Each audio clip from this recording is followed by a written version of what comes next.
Welcome, fight fans, to another edition of Before the Bald Man Speaks. I am your host, Andrew Lawrence, as always, and this is the 10th episode of Before the Bald Man Speaks. We are broadcasting directly after UFC 190, and maybe more importantly, World Series of Fighting 22. Depends on your perspective. My guest today, you know him and you probably like him, tolerate him, love him. Brad Tushik from the MMA Analysis Podcast. As always, you can hit me up on Twitter at @TheClownKid if you want to talk anything MMA related. Thank you for joining us. I have Brad joining us already, reacting to the wonderful, wonderful and quick KO victory by Ronda Rousey. Brad, what did you think about that UFC card? Oh, that was pretty shitty. I mean, yeah, she won and she knocked somebody out, and yay, a woman finally knocked somebody out. But come on, she was fighting a dog shit fighter, and don't want to rain on her parade too much because Ronda's one of the few female fighters that is actually worth watching every time she's out there. But that wasn't a fight. Yeah, I thought it was so hilarious during the week how, like Rashad Evans and all these clowns on UFC Today had to go through the motions of, convincing us that Betch was a decent fighter. We would watch these clips of her throwing the worst looping punches in the world, and them talking about her having power. Yeah. You know what was funny? I thought was I saw some pretty credible people on Twitter talking about how this was one of the first women KOs in mixed martial arts. We've seen women knock people out before, right? Oh yeah. There's plenty of women's knockouts that have happened, but it wasn't in the UFC and it wasn't in a high-profile fight, so it doesn't count. Well, I mean, Ronda knocked out Sarah McMahon, so how the fuck can you be making your bones in MMA and and forget the fight that happened 2 fights ago? 2 fights ago. Not like it was 2 years ago. It was 2 fights ago. What? Literally 41 seconons or 51 seconds of fight time ago that happened for her. She's on the speed path, you know what I mean? Another quick finish for Ronda Rousey. I'm not sure that there's much to say about the main event. Most dominant female athlete, blah, blah, blah, blah, blah, whatever, stupid superlatives you want to put on this fight. But no one catches Ronda Rousey ever. Is there a style that beats her in the 35-pound division? As I catch you mid-swig? No, there isn't. Yeah. Nobody at 135.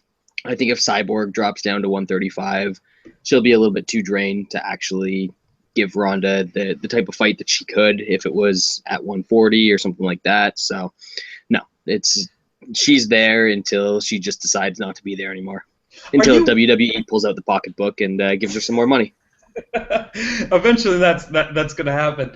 Are you with me on really wanting to see the Cyborg fight at 140? I think that's actually a genuinely compelling fight. Are you agreeing with me, or do you think Ronda still steamrolls? Yeah, the biggest thing with Ronda, even the punches she was throwing tonight, they weren't technically great punches. She's not a technically great fighter. Yeah, she's got excellent judo. Her ground game is quite good. But, we've seen people take her back. We've seen people somewhat competitive with her on the ground. It's not like she has amazing technical skills. It's the fact that she's so much better athletically than all these other chicks out there that's what really gives her huge advantage. So get her in there with Cyborg, and I think it changes things. Well, she's a massive 135er, and people just doubt how much that comes into play. But look at other people who practice judo in MMA, and they're just not on. Granted, it's on the male side of things, but if you're looking at people who practice judo, when it's really effective is when you have a huge size discrepancy. She's bigger than all these chicks. She cuts the weight really efficiently. Well, I'm not sure how efficiently she's cutting it. I don't know how bad her cut is. It doesn't seem that bad. She looks fine during the weigh-ins. But, she's massive for that weight class. Her technical wizardry is clearly in the clinch game and in the judo throws and, of course, in the submissions. Was it at least fun to see her knock her out instead of armbar? Well, I didn't pay for this card, so I was watching on a stream, so it was a little bit choppy. So I had to see a couple replays before I saw the one punch clearly that actually knocked her out. So I didn't get the experience of seeing it live, but honestly, didn't give a shit. Made my money. Call it a day. Well, for the people who are catching up on my adventures for tonight, I didn't watch the card live either. I want to hear more with that. Yeah, I went to see World Series of Fighting live because I just happened to be in Vegas because of business, and there's a live MMA card in a town that you're in. Why not go see the circus? When the clowns are in town, you go see the circus. So you're coming to Nashville next weekend, right? No, I'm not coming to Nashville. I said no one invited me. What the fuck, guys? Talk to your boy Dan Levy. I think he's got an extra ticket. Oh, damn! I could probably get on a quick flight. I got some things happening. Jay and I from the MMA Analysis. My flight's going Toronto to Toronto to LaGuardia, and I think LaGuardia we're leaving at like noon on Friday. Oh man, if you're staying over in the New York area, drop me the ring. But yeah, it's a shame I'm not in the Nashville card. Maybe we'll have you guys as like a group guest and have your drunk asses in the stadium. Oh man, that'll be a thing. That'll be a thing. Let's shift gears and talk real quick about World Series of Fighting. Usually we only cover UFC here, but it seems like it was a tepid enough card that maybe we can get into a little bit of this WSOF card. Seeing it live, I did not see any of it, for the record. Okay, do you know what happened in the main event? Oh, I heard. Yeah. Yeah, I think everyone heard. Third round, and if I get the details wrong, spare me the fucking Twitter feedback, please. Like, shit, man, come on. But in the third round, Jake had been dominating the fight, and Jake gets a takedown in the third round after getting pretty lit up on the feet. He took a couple big shots, and he was taking some body shots that you could tell were taking the wind out of him. But he gets a shot, and it seems like he's going to take over. Because he had been getting him down to the ground and controlling from top position for the first two rounds. But Rousimar Palhares hits him with the reversal. And it goes straight into a Kimura, and it gets locked in there quick, boom, boom, bam, and Jake's tapping like right away. I saw the GIF of the finish or the GIF. Yeah, I'm still with the GIF. But back to the fight. There was some controversy at the end because some people said that it was, he held it a little bit too long again. I disagreed because if you were there live, a lot of times everyone sees it in a slow motion replay and they count the seconds from the taps during a slow motion replay, which is maybe the dumbest thing you could do because, it's running at quarter speed. So you're like, it was a whole 5 seconds. Motherfucker, it was a second and a quarter, But... So, I thought it was a very quick finish. But then if you notice, after the tap, Jake takes a swing at him. I saw that, yeah. Yeah, very, very grimy. I mean, even if he did crank it a little bit, you kind of know what you're buying into at this point with the Palhares fight. Well, the other thing I noticed is, there was a guy from the commission that was standing in the open cage door. He was trying to hold back, I think it was Jake's cornerman from rushing in there and trying to get at Palhares. Which would have been awesome and would have made it such a better evening for me personally. But speaking of Jake's corner, I bumped into Gilbert Melendez during the fight. Kind of an odd interaction. I was just stopping by to use the bathroom in between or after the Morales fight. And I'm scooting there, and no one's bothering him, and he seems like he's in his zone, and he's just sauntering around. And I just called him out in front of everyone. I was just like, yo, Gil, El Nino Melendez, what's happening, baby? And as I'm walking by, I give him a quick bump on the fist, and he's like, yeah, cool, man, yeah, getting some love. And as soon as I say it, every fanboy's eyes turn, and they just swarm the guy. And as I'm walking away, he just ice grills me like, damn, fuck you. I'm going to have to take at least 9 or 10 pictures now to get out of this situation. I gave him the, hey, sorry, man, it happens. In the co-main event of World Series of Fighting, Moraes won. Moraes, steamrolled probably, a person he was supposed to beat.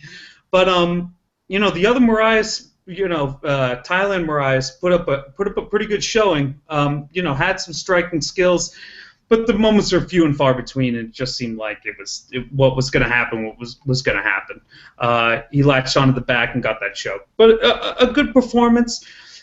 If Jersey Moraes goes into the UFC, what do you see in his future?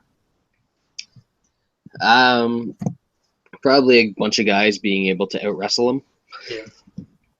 I'm going to take a quick look at the UFC rankings here and sort of see where he slots in my mind. But I'll talk a little bit while you look that up.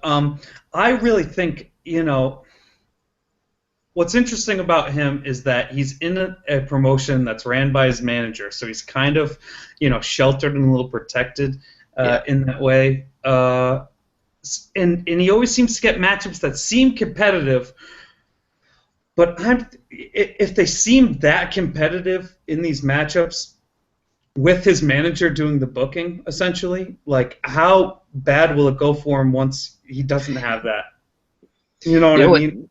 To be honest with you, there's not a ton of guys just looking at the top of the bantamweight division that I would pick to beat him. Like the top 6 guys, I would say, are all going to beat him. So that goes down to Aljamain Sterling. I think Thomas Almeida would probably beat him, although we've seen Almeida has some defensive issues, so who knows there. But he would slot in probably around the top 10 of the division. Yeah, and I guess that makes sense. There's a lot of World Series of Fighting champions that could be top 10 fighters in the UFC. Let's change it back to the UFC because we had some legends fight and we had some interesting things happen in those legend fights. We had a Nogueira failure to launch in the Nogueira brother camp. Poor little Nog, has a great first round, I hear, and then loses the second and third to Shogun. How'd that all play out? You know what? The fight was actually much better than I expected it to be. I expected to just be extremely saddened by watching the fight, because I got into MMA, like hardcore into MMA, probably 2004, because that's when I went off to university. And obviously that fight, their first fight happened 2005, so I was like new to the sport. It was one of the best fights that I'd ever seen, live or on tape at that point. Just really, really exciting back and forth stuff. So 10 years later, I expected it to be absolutely horrible and 2 guys that were just shells of their former selves.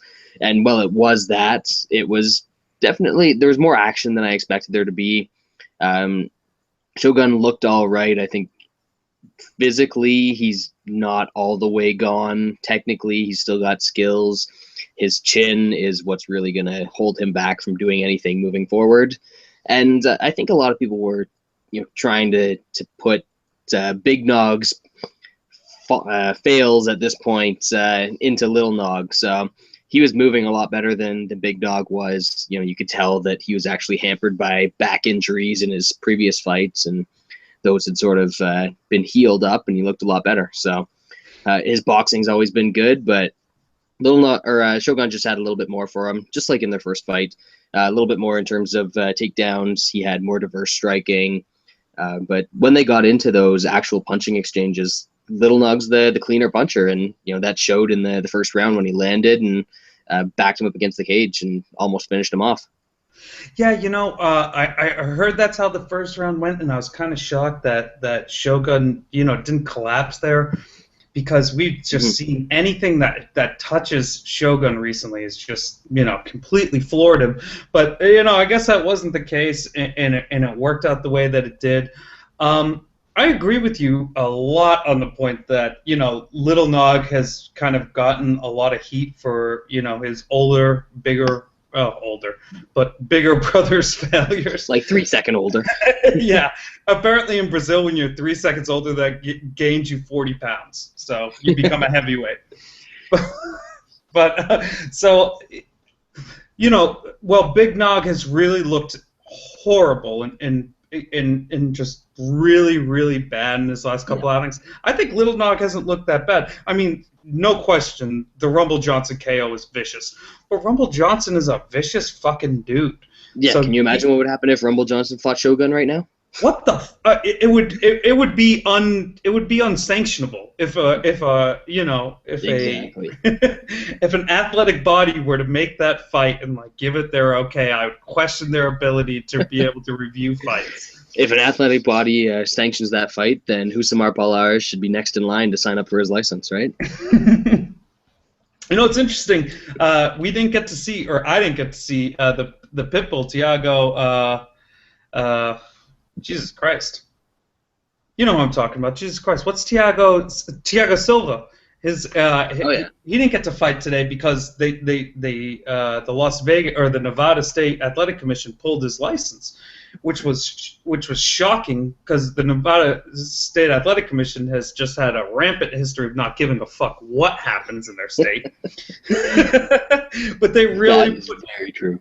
They put a line in the sand when they're like, when your wife publishes YouTube videos of you clearly coked out of your gourd, threatening to murder her, that's when we call it the line. You're no longer allowed to be a professional fighter at that point. Yeah, and instead, you got the awesomeness that was Clifford Starks and Mike Kyle. And good God, was that a boring piece of shit fight to watch live? That was really, really terrible. I'm glad I didn't pay any attention to the World Series of Fighting card. I kind of wish I didn't pay any attention to the UFC card either, but because it prevented me from betting on the card, and I think Kyle was like plus 140 or something like that. So I might have taken a shot on that because of the short notice and size difference, all that sort of stuff. So I'm glad I just ignored it. Well, Kyle was doing Kyle. He was just swinging for the fucking fences, and it was like, I'm gonna knock this dude the fuck out, or it's not gonna go good for me. There's no plan B. There's not even really a plan A. It's just go out there and throw them bungalows, Yeah. Bungalows. Yeah. Hey, speaking of bungalows, Dan Henderson was trolling people on Twitter all night, trying to hint at his next opponent. Who was Dan Hendo? Yeah. Yeah, I noticed that. Word on the street is it's shit. It's that people are saying it's the Hendo. He said it's a rematch, right? He said it wasn't. What's his fuck face? Jacare. Thank God it's not Jacare Souza, because that would just be depressing as shit. Yeah. But what rematch is out there really for Dan Hendo to take? I'm thinking it's Vitor. I mean, that makes a lot of sense, right? He's the third one. Vitor's off the sauce, so I kind of like Hendo in that fight. Am I stupid as shit? Not really. Vitor's got that one blitz in him, but if he doesn't put you away with that, then he's just gonna pack it up and go home. So Vitor Belfort, notorious gasser, no more sauce. Hendo, notoriously, well, I'm not going to say notoriously durable, but durable-ish. And, he can always throw that and just drop the shit out of him. I'd like to see that fight. Why not? I'm a big fan of the idea of, the senior tour, so, let the old-timers, have their bout. Yeah, I'd rather see them, either hurt or not be able to hurt each other than have young guys hurt them, so... Yeah, please. No WWE needed. We don't need anyone making a name off Dan Hendo. Please. No. That's happened enough. Yeah. All right. So we talked about Nog the younger. Nog the older didn't fare all that much better. Stefan Struve. One person on Twitter described Stefan Struve as the heavyweight male version of Jessamine Duke. Which is cruel as fuck, but somewhat accurate. Oh man, that's and still managed to get the victory out there, throwing those long ass punches. Were you super impressed by Stefan Struve? He's going to light the heavyweight division on fire after this? Man, You know what? I will say this about Stefan Struve. He's a loyal dude. After all these years, he's still training with Dirty Bob Shriver. That's about all I've got to say about Stefan Struve. Is Shriver down with the Black Zillions now? Because that's Struve's in South Florida. Yeah, I think he's been a little bit of the camp there, but he's primarily with Dirty Eye Gouging Bob from like his 1 or 2 Pride fights where he got absolutely curb stomped, and yeah, that's what people are like. Oh, Stefan Struve's never really evolved. He's never learned how to use his reach. That's because he's training with some guy that fought in the '90s and sucked in the '90s. Like, why do you expect him to be good now? Dude hunches over, and like it's the one fight I saw him kind of implement his reach was against Stipe Miocic, which is really interesting if you just think back. What was that, like 2 years ago? And Stipe Miocic in recent history, right? Yeah, right. Stipe Miocic fucking lost to Stefan Struve. If you told that to someone who just started watching MMA, that wouldn't compute. You know what I mean? But even in that fight, the first 2 rounds, it seemed like Stipe was just steamrolling. And then all of a sudden, like, Stefan Struve realized, like, oh, I'm like 8 feet fucking tall. This guy doesn't even have to come close to me. Yeah. Yeah, like, I think people are going to say that he learned how to use his reach in this fight, but I really think it was more of a speed issue. Because, excuse me, Nog is glacially slow at this point. And Struve was throwing a lot of like front kicks, that like weird front kick to the body that some people actually really do quite well because they actually dig their toes into your midsection and it hurts like a motherfucker.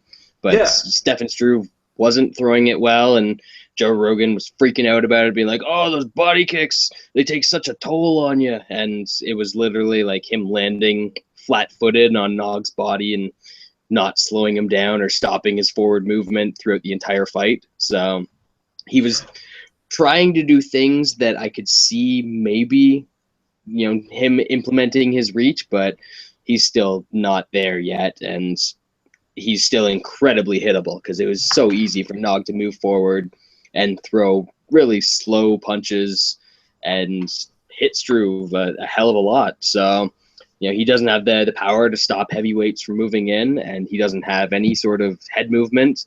I said this on the MMA analysis, and one of my phrases that I've coined is tall guy defense, and Stefan Struve is tall guy defense. His head is right up there, just waiting for somebody to throw an overhand and clip him. And Nog, I thought he could do it. I actually had a little bet on him in this fight, and it just turned out that he didn't have enough speed or power left to actually hit him hard enough to put him away. Well, one of the rare bets that actually cashed for me was Stefan Struve tonight. You mentioned 2 things that I just want to wholeheartedly agree with. One, Stefan Struve wouldn't move his head out of the way of a fucking wrecking ball. Guy has the worst. It's just like basic fighting shit when, like after the first time I ever sparred in kickboxing, my coach was just like, you're a smart guy. Like, be smart. As soon as you throw your punch, move your fucking head because you're getting hit every single time. And I was like, oh, yeah, that makes a lot of sense. And I got hit nearly, 60% less. Just off, like, if you just move it. Just either not a difficult concept. You can move it up. Not up, but you can move it left. You can move it right. You can move it down. Any way but, like, off of wherever the fuck it was when you threw that punch will just save you a lot of head trauma. He just doesn't want to do it. Some people don't have the instinct for it. I think, like, it's just like a mental block almost that they bite down when they're like I commit to this punch, and like while they're thinking they can't move their brain literally. But and another thing, those kicks to the body can hurt you and can hurt you big. And I imagine that even if it's not so accurate, getting kicked in the guts, no joke. But like a really efficient kickboxer can dig their toes like directly into that, like, right underneath I think it's the clavicles, like the center bone of, that joins the upper ribs together. If you dig upwards into like the diaphragm area, that can just cripple someone, something deadly. And you've ever watched Muay Thai, there's a lot of knockouts in Muay Thai from people, hitting the old teep. Let's talk a little bit about the tough finale fights. Not to pass by Stefan Struve's wonderful victory, but let's talk a little bit about the tough 4 finale fights. What the fuck were they doing on a UFC pay-per-view? Oh, it was the worst decision. The worst decision. Like, I remember UFC 147 was terrible when they did the original Tough Brazil finale, and they put it on a pay-per-view. And they had Franklin and Silva headlining it, and like Verdum was beating the shit out of poor Mike Russo and on that card, and something else happened. But man, this was to put five pay-per-view fights on, and then add the 2 tough fights on top of that was, I don't know what they were thinking here. This was bad. The one fight, the bantamweight fight between the 2 flyweights, that was actually a half decent fight. They tried a shitload of guillotines. They threw a bunch of haymakers that weren't all that technical. The wrong guy got the decision, in my opinion, but it was an entertaining fight. The other one was just, I saw somebody on Twitter, I think it was Mookie Alexander from Bloody Elbow. He said this was basically the modern day equivalent of Kevin Jordan and Gabriel Gonzaga. I'm not sure if you remember that fight. Jesus Christ. But it was like 14 minutes and 30 seconds of absolutely nothing. And then Gabriel Gonzaga landed a Superman punch and knocked him out.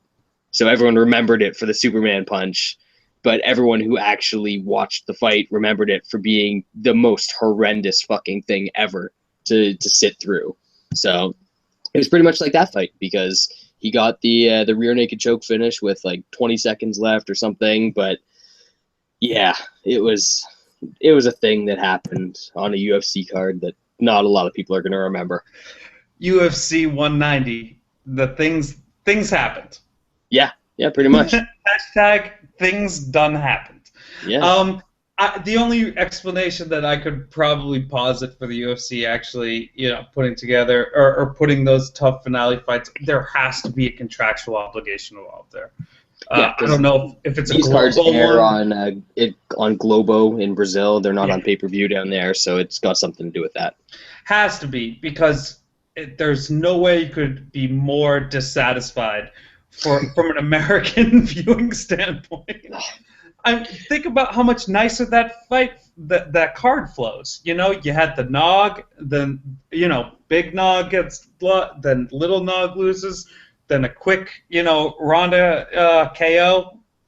Boom. Yeah. That's We're out of here by like 12:30. Everybody's happy. Ronda just beat the shit out of some poor chick, and there you go. But instead, no, we had to sit through.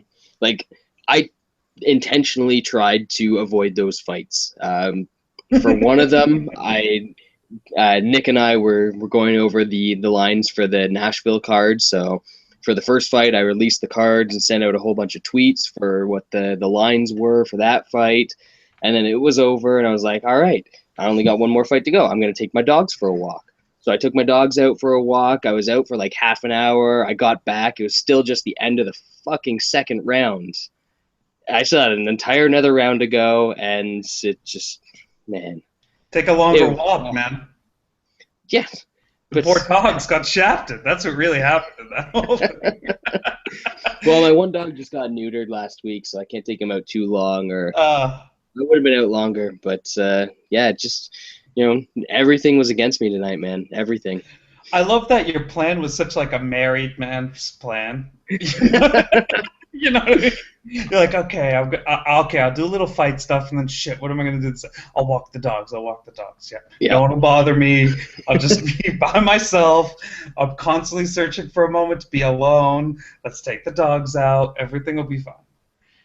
Yeah. Why can't you take a dog out for a long walk when it's neutered? What was that? Why couldn't you take your dog out for a longer walk because it just got neutered? Because he's got stitches, and he's not supposed to be too active. That makes sense. Now you're talking logic.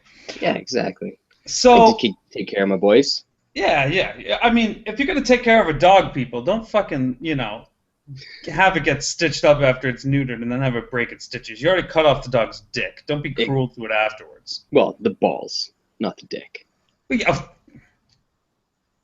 Okay. Like Thanks, scientist. Thanks. He can still fuck. I mean, nothing happens. He doesn't have the desire to, but he could get it going. Exactly. Yeah. Right. Let's save ourselves from this nonsense. Was there any good fight on the UFC card? What was your favorite fight of the night? Favorite fight of the night? Well, in terms of actual good fight, or my personal favorite? Taking your personal favorite. I don't give a fuck about technical skill. It was Demian Maia absolutely embarrassing Neil Magny for, what was it, like 7 minutes, something like that. Almost 8 minutes. Just absolutely embarrassing the poor fucking guy. Like, Neil Magny's some gangly baby giraffe, can't stand on his own 2 feet. Demian Maia comes in, takes him down with ease. Looks like Neil Magny's never wrestled in his entire fucking life. Mounts him 17 times in the first round. Hits him with a bunch of elbows, stuff like that. Goes for an arm bar that right at the end of the first round that he probably would have got if the round was 15 seconds longer. Comes out in the second round. Neil Magny's like, yeah, I'm just going to come at you. I'm going to jab you. I'm going to jab you some more. Maia just ducks under. Easy takedown. Mounts him again a bunch of times. Takes the back. Chokes him out. There she goes. Neil Magny, get the fuck out of here. Go back to the prelims. You're done. You're terrible. You've always been terrible. I've been saying this forever. Now I can't wait to record the show next week and rub this in Sean's face. Fuck you, Brad. I really like Neil Magny. No, you didn't. Nobody likes Neil Magny. No, listen. When a guy wins you enough money, you start liking a guy. He becomes a favorite of you. I bet Neil Magny for a unit today. Well, because I'm a firm believer in when a guy's making you money, you keep fucking betting him. Now, egg on my face because I look like a fucking idiot. You want to say Neil Magny is no King Kevin Casey. I will say that much. Yeah, you're right. He's not going to pop for fucking weightlifting steroids anytime soon. He might. No, he's too gangly. Yeah. He would definitely have a little bit more bulk on those forearms. Yeah, Demian Maia just worked the poor guy, huh? Just too fast. That's one to go back and watch. Too fast, too soon for Neil, or it's not even too fast, too soon because he won 7 fights in a row fighting the worst competition that anybody's ever faced in UFC history. So, he finally got to step up, and he's just not a good fight. Like he's the television champion of WCW in the mid-90s. He's that guy. Wow. Nice WCW reference. But I think that Neil Magny could, progress. And he can't. Dude, he can't. Okay. He can't defend a takedown. Remember when he fought Alex Garcia and Alex Garcia blew his knee out and then proceeded to out-wrestle Neil Magny for the next 2 rounds and somehow lose decision? Yeah. There's been some gifts in the 7 fights. There's no question. He's too fucking tall. Like, dude, why are you so tall? At some point, it becomes a disadvantage, right? When you're so gangly as fuck. It does. Like, there's so much for guys to grab onto and take them down. It's like if you were going to wrestle a guy on stilts, you would definitely get that takedown, right? Yeah. Same concept. Neil Magny. Pretty much. Dude on stilts. Pretty much. So, yeah. You were saying, like, not based on technical skill. This was your favorite fight just, like, based on the enjoyment of being a Neil Magny hater. What was your other favorite? I guess the women's fight was pretty good. Gadelha and Aguilar. Claudia Gadelha, honestly, I still think she's the best strawweight in the world. I thought she beat Joanna. I think she can probably beat her again. It's going to be tough over 5 rounds because cardio has always been her issue. Yeah. But that fight was actually pretty good. What else? Worley Alves, he's fun to watch. And you know what? I'm going to shock you here. Okay. But Yuri Alcantara blew the first round by being Yuri Alcantara. He decided, you know what? Instead of defending this takedown, going to go for a reverse triangle because that always works. So he lost the first round because of that. And then he came out and he actually fought intelligently for the next 2 rounds and beat the piss out of Leandro Issa. He did not fight that intelligently. I actually watched this part of the card because, of course, I'm not going to go to the World Series of Fighting and watch the prelims. Like, oh God, no. There's a limit to my madness here. Like we're self-loathing MMA fans, but yeah. But I'd much rather stay in my hotel room and watch Fight Pass than actually go to some live shit fights. Alcantara consistently fights to the level of fighter he is fighting. If you remember, Yuri fought Uriah Faber maybe in like the first ever UFC on Fox Sports 1 card. Maybe I'm hallucinating that happened, but like he looked. Yeah, he looked really good in like a lot of spots in that. I think he might have dropped him earlier, or he got his back in the first round, and like looked good. Lost the fight, no question, lost the fight. But once again, fighting to the level of like a really, really high level guy. And then in the Issa fight, it looked like he was doing that same thing, fought to level. He just made the one change. He was just like, all right, don't get taken down, and I'll instantly win this fight. That's not being an intelligent fighter. That's just being like a fighter who can see the self-evident, Well, on the sliding scale of Yuri Alcantara fights, that is being an intelligent fighter. Because in his last fight against Frankie Saenz, that did not happen. He was just like, oh, you know what? I'm just going to get taken down again. It's like when a kid in math class always gets Fs and he finally pulls out a C+. You're like, Jesus, you're a genius now. You're pulling it together. Yeah. You figured out how to do long division. Congratulations. You're in high school, but you know how to do long division. Great work. Yeah. But there was like one point where he actually, sprawled properly on a takedown and then pushed off and created distance after the takedown attempt. Like usually when somebody tries to take him down, he's just like, even if he decides that maybe he's going to try and stuff that takedown, he just lets them hang around and hold on to him, and eventually they drag him down because he goes for like a flying gogoplata or something like that. But there were a couple times where he actually did things somewhat correctly. So Yuri Alcantara, good for you. Growing at what are you, like 35 years old? Yeah, you've got a good future at bantamweight. Yeah, he's got a title run in him for sure. Yeah. So yeah, round of applause for Alcantara for figuring out that I should not go to the ground with a Brazilian Jiu-Jitsu world champion, and that maybe I'll just strike him because I'm a super athlete. Yeah, so props there. What was the fight you mentioned before Alcantara? Because I wanted to say some shit about it. I talked about the women's fight. Oh yeah.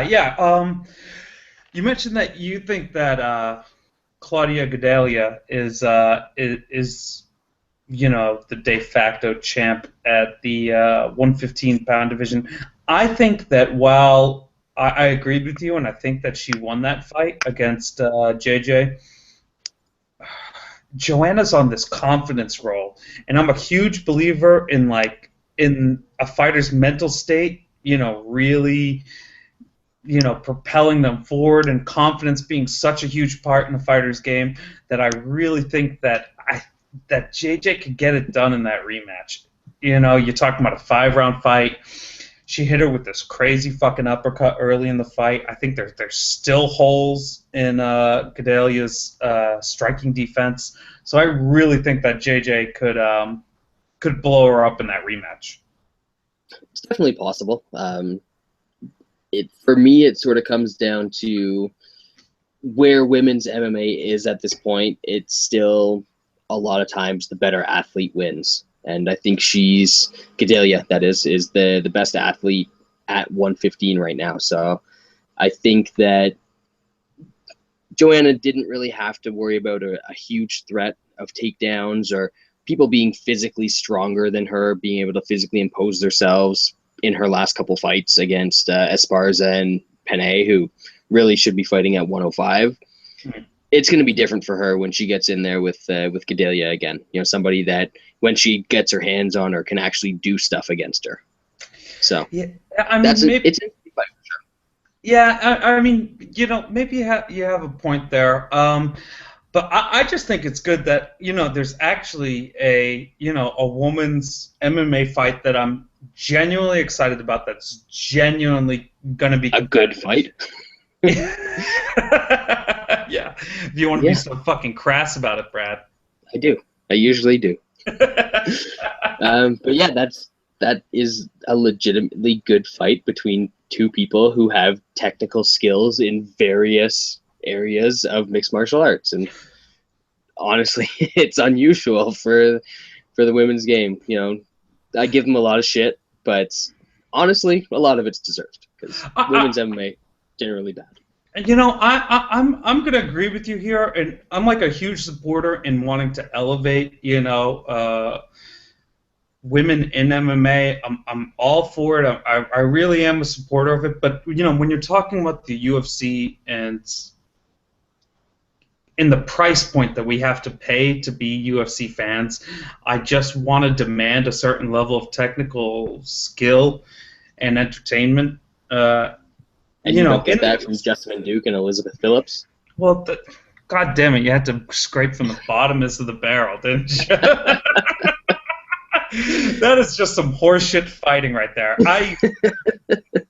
Last week on the show, I think we might have mentioned it once, and I was like, I'll forbade it from even being spoken about. What the fuck was that? That was terrible, dude. Yeah, you might get kicked off the show. I could eject you at any moment for that, man. Hey, I'm like the Iron Man of this show.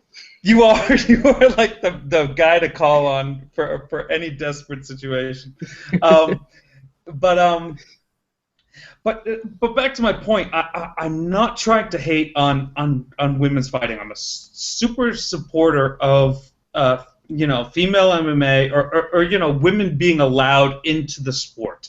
But I do want there to be a bare minimum, a bar you have to be able to, to rise above to be able to be considered UFC caliber.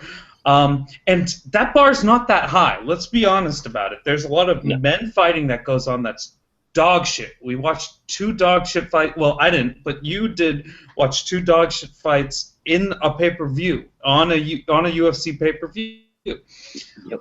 So, it's not that there aren't women who are above it, but who aren't above it, but there's a finite number, and that finite number is pretty low.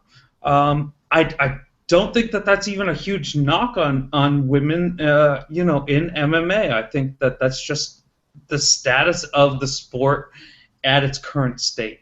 You have to build it and you have to bring it up.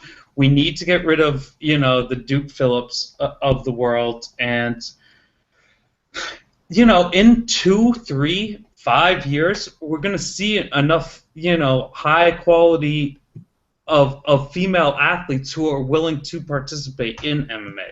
The problem now is not that these, women who are fighting don't have the heart and don't have the desire, but they're just not at that elite athletic level, and they don't have the technical skill to kind of counteract the lack of their athleticism. Well, Jonathan Snowden came out with an article a little bit ago criticizing the UFC for the lack of putting on women's fights, but I couldn't have disagreed with it more, because I thought that the level that the UFC is putting out female fights at this point was kind of the max level we were willing to tolerate at this point, while still saying these women are actually professional fighters. Yeah, for me, I sort of look at it this way. Women's MMA really started to come to the forefront probably about 2007, when Gina Carano started getting on Elite XC and then Strikeforce main cards. Would you say that's a fairly accurate assessment? Sure. So if we say that that MMA in general started 1993, and 8 years from then would be 2001, I'm just going to pick a random UFC card from 2001 and I'm sure there's going to be some absolutely dog shit fights that are on the bottom of that UFC card. So let's see what we've got here. All right, what do we have? UFC 30, Battle By the way, on the Boardwalk. By the way, in 2001, there was roughly 12 UFC cards a year, so let's factor that into this too. Yeah, no kidding. So there was Bobby Hoffman against Mark Robinson was a thing that was on a UFC card back in 2001. Is that on a main card? That would have been, I believe, the opening fight on the main card. Yes. Jesus Christ. So, and that was a pretty good card too. You had Evan Tanner, who was the 185-pounder. He was fighting for a title for no good reason against Tito Ortiz at 205 pounds back at that time. So, it's basically the state of where women's MMA is now. You've got champions that are good fighters. Obviously Tito was, for this period of time, he's not very good, but back then Tino was an innovator. Goddamn. Exactly. Yeah. So he was at the forefront of the game, and Evan Tanner was a guy who didn't belong in the cage with him.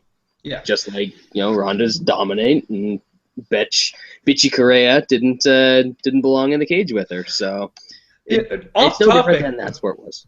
Off topic, but people, Tito Ortiz has become such a punchline of jokes right now that people have kind of forgotten his history in the sport. But, guy really took, the idea of ground and pound and really, elevated it and kind of, made it such an effective strategy that he won a championship and defended it for a while off of it. People want to hate on Tito Ortiz, but he has a definite spot rather in the legacy of this sport. Yep. Yeah. Obviously, the Shamrock fight at UFC 40. That was, I think I've heard Lorenzo quoted as saying that was the fight where they finally realized they could make money on this sport. Yeah. So he played a big part in the sport surviving too. Yeah, I think that was back in the era when MMA was on it was the best damn sports show ever. Best damn sports show, period. I'm sorry. Come on now. Come on. The Dulcec, there's 2 X's on that. That's why. It's double dangerous, man. I combined a modern ESPN show and an old Fox Sports Network show. Oh man, yeah, that was. I remember watching that show back in the day, and seeing some MMA stuff, and they actually had that UFC 37.5 card that was on Fox Sports, and they were almost a partner for the UFC, but for some reason just didn't work. This is really going into bizarre tangent land, but do you remember? You had me on the show. What did you expect? do you remember they used to have the strongman fights? It was pseudo boxing, I guess. Are you remembering this? Iron Man. I don't. Oh, are you just talking about the weird tough man competitions that they had? Tough man. That's exactly what it was. Okay. Phil Baroni fought some fucking schmuck on Tough Man, and he won the fight.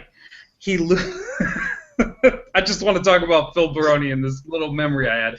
Hey, Phil Baroni was on UFC 32, so 30 as well, not UFC 32. The tangents are linking up. They're all hitting each other. Phil Baroni loses strongman, tough man, whatever the fuck it was called. He loses a decision. He beat the piss out of this poor dude. But these judges just fucked it up, and they don't give the decision to Phil Baroni.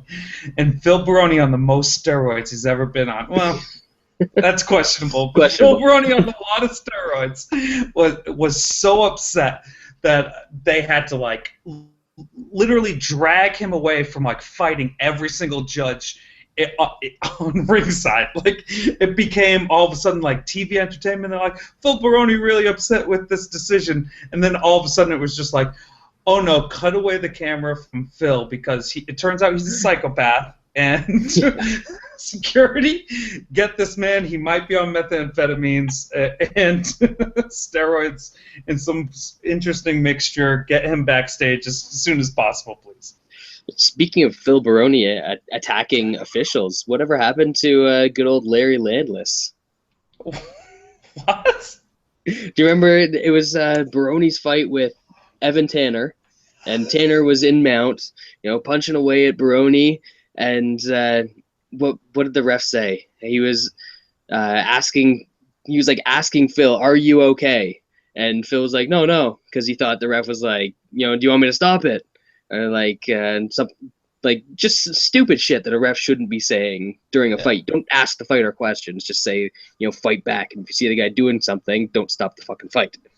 So anyways, the ref jumps in, stops the fight, and Baroni just tees off on him from his back while he's mounted by Evan Tanner. Just starts punching the referee because it's Phil Baroni. Like, what are you gonna do? Phil Baroni's such a legend. I wish I could. I'm in Vegas, and I think that Phil Baroni lives in this city. I might end this podcast immediately and go try to hunt and drink beers with Phil Baroni. That is probably the best decision you can make right now. That is my life goal, is to get fucked up with Phil Baroni. He's definitely going to knock me unconscious at the end of it. Oh, of course. You hang out with Phil Baroni, he's going to knock you out, man. Steal your wallet, maybe a kidney. Who knows? He needs the money more than I do, dude. I'm not mad at Phil Baroni for stealing the couple hundo out of my wallet. I wonder what Phil Baroni had to say about tonight's UFC card. Oh, are you about to bring up Phil Baroni's Twitter? That's the state of this show right now. But by the way, if you're not regularly checking Phil Baroni's Twitter, your life is in really sad state, and you need a little bit more entertainment. And let me go on a limb and tell you, go check that out. You're gonna like what you see. Like the Men's Warehouse, you're gonna like the way you look. You're gonna like what you see there. If you don't get a chuckle or two out of Phil Baroni's Twitter feed, you and I are not friends. He has not tweeted since yesterday. 4 tweets ago, it was rest in peace, Roddy Piper. So I think he's just broken up about the hot rod. He got drunk and he's locked up, man. Yeah. Well, blame him. Yeah. Roddy Piper dies. They should, hey, everyone, get together a GoFundMe to get Phil Baroni's bail together. He got drunk because Roddy died. Smashed a couple dudes with coconuts, and that's just what Phil Baroni does. Shit, man, I'm sure if you go to the Spearmint Rhino right now, then you're going to find Phil Baroni. It's like, guys, there's an APB out for Phil Baroni. Every police officer rushes to the Spearmint Rhino. Las Vegas PD's just like, no, call up the search, guys. I'm like 2 blocks away from the Spearmint, guys. I got it. Oh, good. Might take a while, though. I need to search all the rooms. Yeah. You don't know what back room Phil Baroni gets into. He's probably fucking some stripper in the keg room, where they keep the bar taps. Exactly. Yeah. Phil's greased the guys back in the day when he had that UFC money flowing in. Exactly. Yeah. That's what Phil Baroni does. That's just what he does. Yeah, man among men. So UFC 190. Yeah. Anything else good? Hashtag things happen. Anything else? I had a monstrous bet on Hugo Viana. Yeah, he got knocked out by Antonio Silva. Things happened. Somehow Soapalele made Bigfoot Silva look good. Hashtag things did happen. But yeah, I had a huge bet on Hugo Viana. I bet him at like -170 and -200 for a couple units each. And Guido Canetti got up to +480 today, so I was like, you know what? I'm just going to hedge. And Guido Canetti ended up winning a decision. So I'm glad I did that thing. That is why you are a smart Canadian, my friend. Yes, exactly. So, yeah, that was, I'm glad I didn't have to sweat that one out. And other than that, Vitor Miranda looked pretty good. Patrick Cummins, Fei Zhao is a fat guy, and that's about it. Yeah, Fei Zhao stopped doing steroids and his body done deflated. Yeah. Vitor Miranda looked like a dude who might be able to get something accomplished at 185. He's a big 185er. He doesn't look all that bad. He had decent, you know. And talking about guys that stopped taking steroids, Clint Hester. Yeesh. Clint Hester, I was used to be so high on the dude, but I guess Yeah. I'm a stupid person, so maybe you shouldn't take my opinion on stuff. He's no longer a head bussa, that's for sure. The head bussa done got his head busted. Yeah, the poor Wolverine, looked really good. He lost against Aljamain Sterling. He lost against some other high-profile dude. TJ. Yeah. And, no shame in those losses, but, kind of got a little bit exposed here. It seemed like the striking was kind of even in that fight. And, his gas tank kind of wore out. You can call that second one questionable. You could have gone either way, but I thought it was, clearly for the Argentinian dude. He's Argentine. Yeah, I think he's Argentine. And I thought that third round was all day Argentina. So, yeah. I was shocked that, Brazil called it straight. Yeah, and the big nog fight, too. It was 30-27s across the board for Struve. Everyone in MMA likes to take a giant shit on the judges' decisions.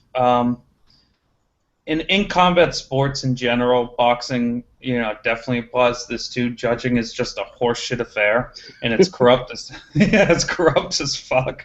But no one ever mentions when something amazing like a bunch of Brazilian fighters losing in Brazil actually gets scored as losses.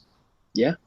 You know what? I've maintained for a while now that when they go down to Brazil, the judging has been relatively fair.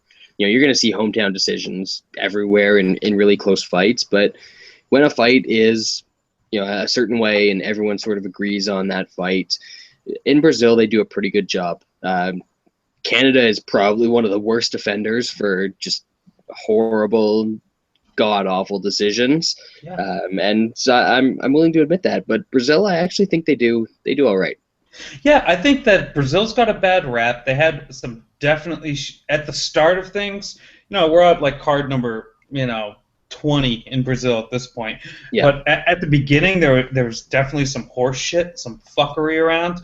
But now things have kind of calmed down and they've sorted their bullshit out. Like, let's not forget they scored some fights the opposite way. They scored them for the American when they should have scored it for the Brazilian, i.e. Phil Davis over Lyoto Machida.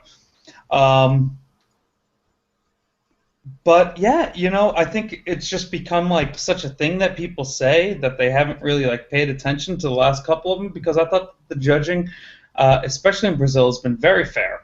And then when you think about the fact that in America we've had, some decisions like Diego Sanchez over Ross Pearson, there's not much to complain about. And wasn't that fight in Albuquerque too?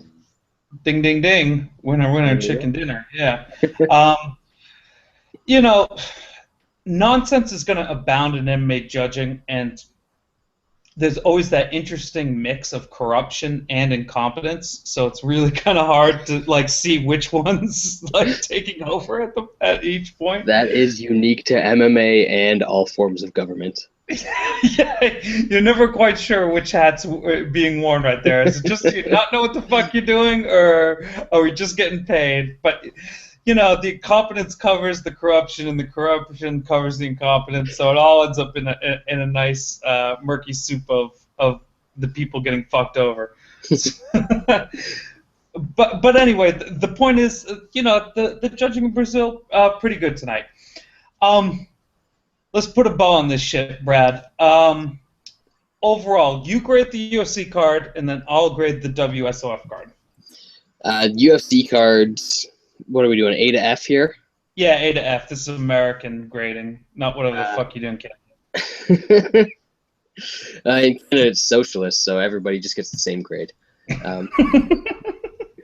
No, on an A to F system, I'd probably say that this was a D. I'll go with a D. It was, yeah. That's a tough one. Not great. I didn't want to go F because, Magny got clowned and that was fun. And, Ronda knocked a chick out and I made a bunch of money. So I can't be too mad at the card. Damn, you made money, I lost money, man. It happens. That's the game. It is the game. Someone's got to win, someone's got to lose. It's a zero-sum world, as they say. Exactly. Unless you're the bookie, then you're always making the vig. Yeah, that's right. Yeah, there it is. WSOF card. Overall, I'll give it a solid B. Wild shit happened in the main event. We had, the co-main event. We had a really cool finish. We watched some Dagestani dudes cream the shit out of some powder puffs that they should have creamed the shit out of. So, hey, you didn't even talk about the Diaz Khabib Dukhmanov brawl. It was interesting. It wasn't as big a deal as people are saying. Can you confirm that Khabib once again tore every ligament in his knee, though? I heard that. Yeah, the smoke machine in the Planet Hollywood erupted right behind his right knee, and he's done. He's going to be out for another 9 months. It sounds about right. Yeah, there it is. Yeah, he hates getting paid to fight, but throw some beers at him, and he'll just pop up there and tear a couple knee ligaments. He'll fight with a torn meniscus if you're not paying him. In a street brawl, of course, we're going to fight with a torn meniscus.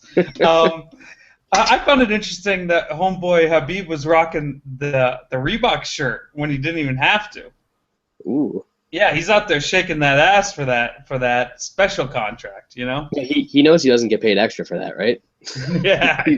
He's still just going to get his like $5,000 or whatever.